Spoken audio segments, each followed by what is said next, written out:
As more and more information comes to light about Donald Trump's attacker, we have more questions about Thomas Matthew Crooks than ever. At least some of the gaps in Thomas Matthew Crooks' life story have gotten filled in since his failed assassination attempt on former President Donald Trump in July 2024.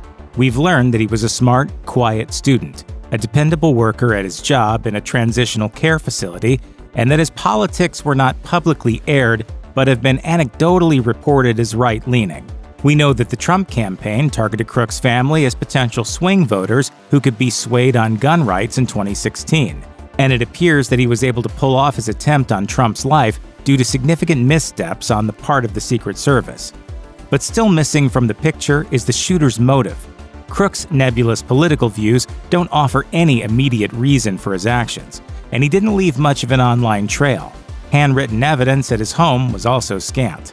However, an investigation of Crooks' devices showed that he had not only researched Trump's publicly scheduled appearances, but also the 2024 Democratic National Convention. He had photos of several high-profile politicians on his phone, including President Joe Biden. Based on that, it's been suggested that Crooks wanted to pull off an assassination of any high-profile political figure. The appeal of Trump's July 13th rally, in this interpretation, was that it was held an hour away from Crooks' house. But if proximity was why he chose Trump as a target, it still doesn't explain why he wanted to commit an assassination in the first place.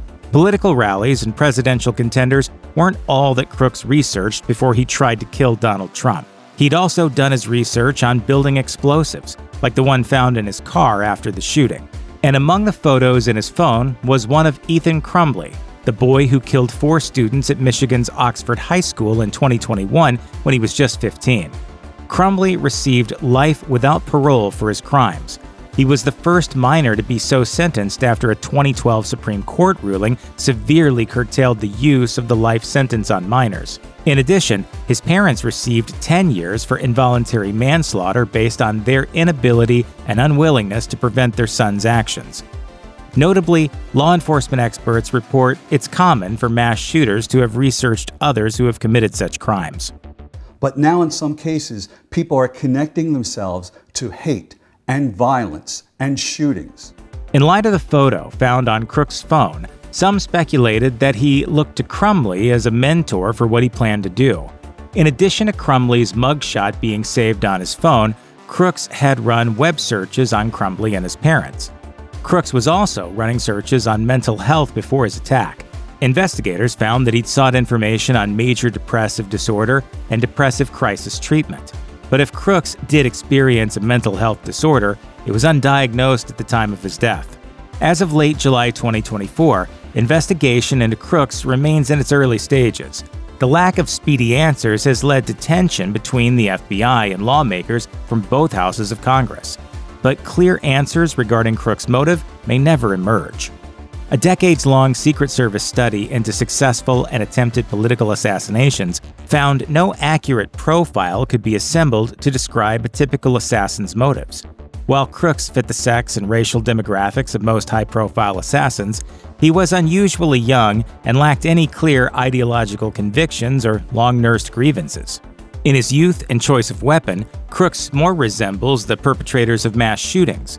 He has some superficial similarities to Ethan Crumbley and Adam Lanza, the killer behind the Sandy Hook tragedy. But there, too, attempts to fit Crooks into an easy profile are frustrated by what we know of his life. Crooks, unlike Lanza, was a good student, had a good relationship with his parents, and had plans to head off to university in the fall of 2024. More on Crooks' life and motive may well be revealed in time. But Crooks is far from the only assassin or attempted killer in history whose motives remain unclear. The expectation that there would be a driving, comprehensible reason for these people to act as they did is understandable, but in many cases, there is no such clarity.